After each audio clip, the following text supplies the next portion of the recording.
Are you looking for some plus money action on tonight's DAZN card and also on the early morning card for Saturday on ESPN? If so, stick around. I got you. What's up?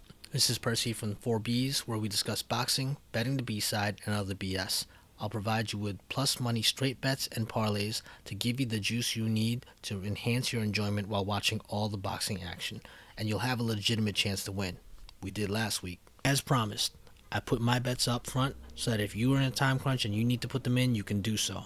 What I ask is that you please hit the like and subscribe buttons and let this video run through to the end so that we can reach other people just like you and me. Alright, so starting with tonight's fights.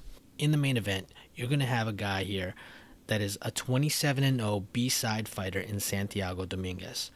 He's being served up on a silver platter for Golden Boy boxer Alexis Rocha, and Rocha's major sanctioning body title hopes were derailed last year in October when he faced Giovanni Santillan and lost by TKO 6. Since then, he's come back with a TKO 7 victory over Frederick Lawson, where he did look impressive, and now he's being given a man whose 27-0 record will look really good on his resume. The thing about that record of Dominguez's, though, is that it's puffed up by the majority of his fights happening in Mexico, and all of his fights, whether in Mexico or not, being against journeyman or opponent-level boxers. What you also can see when you look at the film of Dominguez fighting is that he's both slow of hand and foot.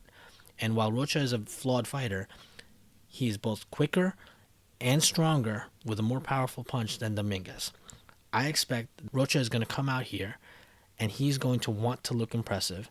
And by looking impressive, he's going to get a TKO in rounds 3 through 6. This is the type of fight that Rocha needs, and it's happening at the right time. Golden Boy wants to announce his re-entry into welterweight championship contention, and it's coming when both Boots Ennis and Bud Crawford will probably be exiting the welterweight division in short notice.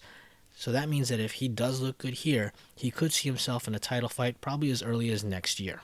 As for tomorrow's main event fight, which is going to be happening in the early hours on Saturday, I wanted to present to you the findings of a poll that I put up on the community page. In this poll, we had 56 votes, where 57% of people thought that Junto Nakatani was going to emerge victorious, and 39% felt that Vincent Astrolabio would be the one to win. The one remaining vote that wasn't accounted in that was just simply someone saying, "Who is Vincent Astrolabio?" with good reason. But let's first look at Junto Nakatani. We know that Nakatani has explosive power and is tall for the lighter divisions at 5 foot 7.5 inches tall.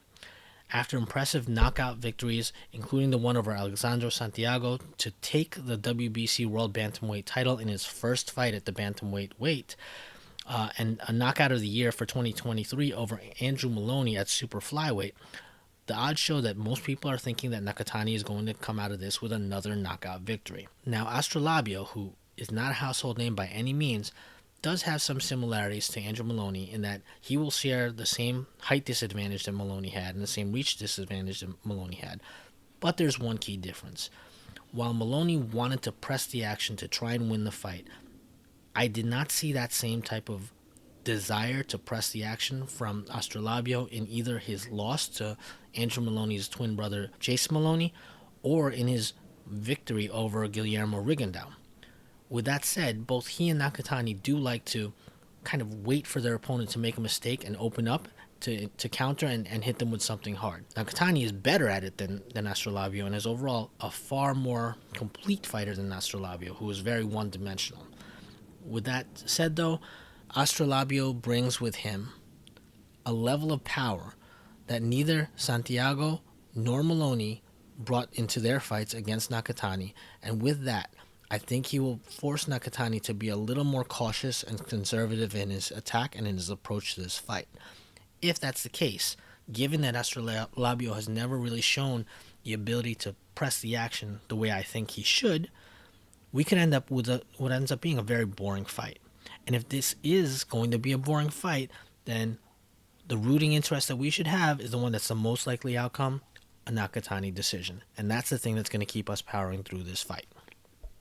That's all we have for today. Please like and subscribe to always stay up to date.